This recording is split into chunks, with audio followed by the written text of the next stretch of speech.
Albert Einstein कहते हैं, यह अजीब है कि मैं इतना प्रसिद्ध हूँ फिर भी इतना अकेला हूँ। चाणक्य कहते हैं, एक आदमी अकेले पैदा होता है और अकेले मरता है और वह अपने कर्मों के अच्छे बुरे परिणाम अकेले ही भोगता है। वह अकेले नरक या स्वर्ग जाता है। आइंस्टीन अपने सार्वजनिक जीवन में प्रसिद्ध होने के बावजूद व्यक्तिगत रूप से अकेलेपन का अनुभव करते थे। यह दर्शाता है कि प्रसिद्धि या पहचान के बावजूद इंसान को कभी कभी आंतरिक अकेलापन महसूस हो सकता है। हेलेन केलर का कहना है, अकेले हम बहुत कम कर सकते हैं लेकिन साथ में हम बहुत कुछ कर सकते हैं। हेलेन केलर कहती हैं कि जबकि अकेलेपन में आत्मविकास हो सकता है, फिर भी जीवन में सबसे बड़ी उपलब्धियां एकजुट होकर प्राप्त होती हैं। यह दिखाता है कि समुदाय और सहयोग के बिना बड़े कार्यों की कल्पना नहीं की जा सकती। मरिलिन मोनरो का कहना है, कभी कभी किसी के साथ बस रहना ही काफी होता है। मुझे उन्हें छूने की आवश्यकता नहीं बात करने की। एक एहसास आप दोनों के बीच गुजर जाता है, आप अकेले नहीं हैं। मोनरो यह कहती हैं कि अकेलेपन से बाहर आने के लिए जरूरी नहीं है कि हम किसी से बात करें या उन्हें छुएं।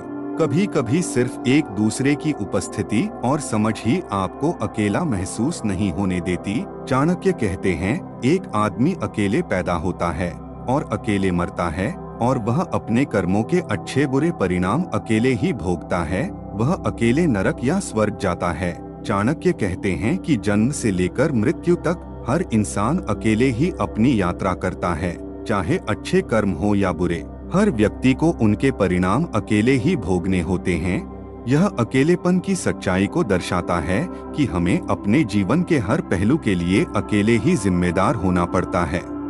ऑड्रे हेपबर्न का कहना है, मुझे बहुत बार अकेला होना पड़ता है।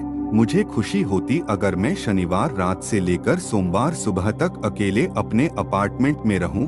यही मेरी रिचार्जिंग होती है। ऑड्री हेपबर्न बताती हैं कि अकेलेपन में रहकर वह अपने आप को फिर से ऊर्जा से भरती हैं। यह दिखाता है कि जब हम अकेले रहते हैं तो हमें अपनी ऊर्जा को फिर से हासिल करने का समय मिलता है।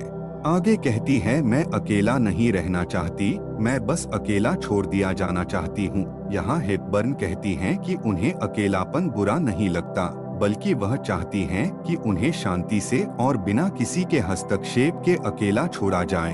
यह दिखाता है कि अकेलापन कभी कभी एक स्वैच्छिक स्थिति हो सकती है जो हमें मानसिक शांति देती है। वेन डायर का कहना है, अगर आप उस व्यक्ति को पसंद करते हैं जिसके साथ आप अकेले हैं, तो आप कभी अकेले नहीं हो सकते।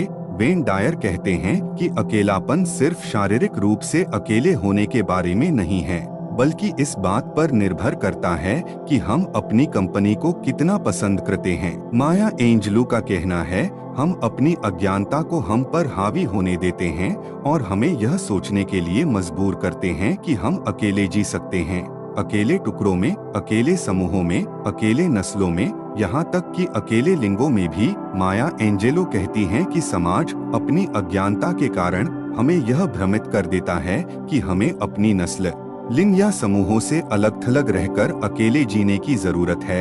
यह विचार यह दिखाता है कि हम सब एक दूसरे से जुड़े हुए हैं और हमें एकता और सहयोग की अहमियत को समझना चाहिए।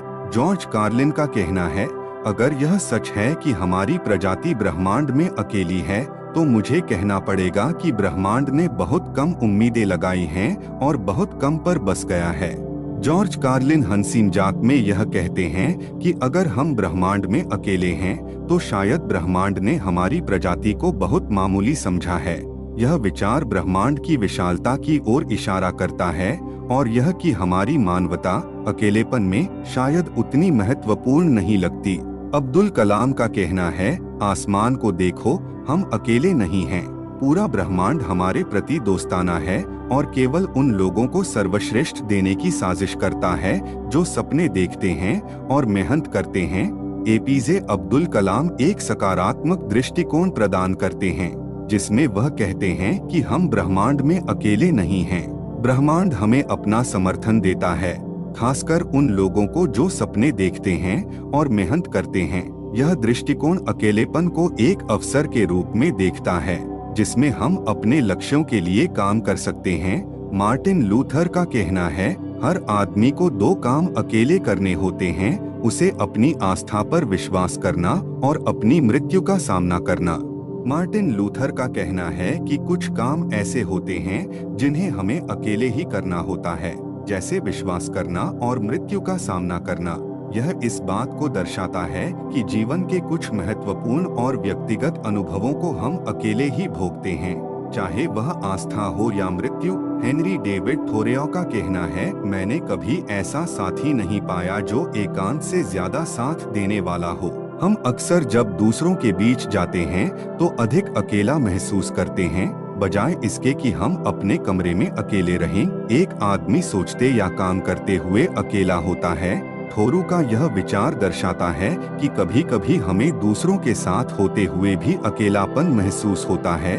वह कहते हैं कि एकांत में व्यक्ति खुद के विचारों के साथ होता है, जो उसे शांति और आत्मचिंतन का अवसर देता है। बाहरी कंपनी हमेशा अकेलेपन को दूर नहीं करती, जबकि एकांत हमें खुद के साथ जुड़ने का समय देता है। अकेलापन एक जटिल और बहुआयामी अनुभव है, जो हर व्यक्ति के लिए अलग अलग तरीके से महसूस होता है। कभी यह आत्मनवीनीकरण, रचनात्मकता और आत्मसुधार का अवसर प्रदान करता है, जैसा कि थोरेउ और डायर के विचारों में देखने को मिलता है। वहीं यह कभी दर्द और भावनात्मक खामियों का कारण बन सकता है।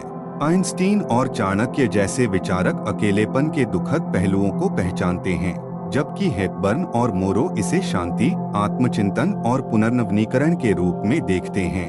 अंततः अकेलापन केवल शारीरिक अवस्था नहीं है, बल्कि यह हमारे मानसिक और भावनात्मक दृष्टिकोण पर भी निर्भर करता है। यह इस बात पर निर्भर करता है कि हम अकेलेपन को किस तरह से अपनाते हैं और उसे अपने जीवन का हिस्सा कैसे बनाते हैं।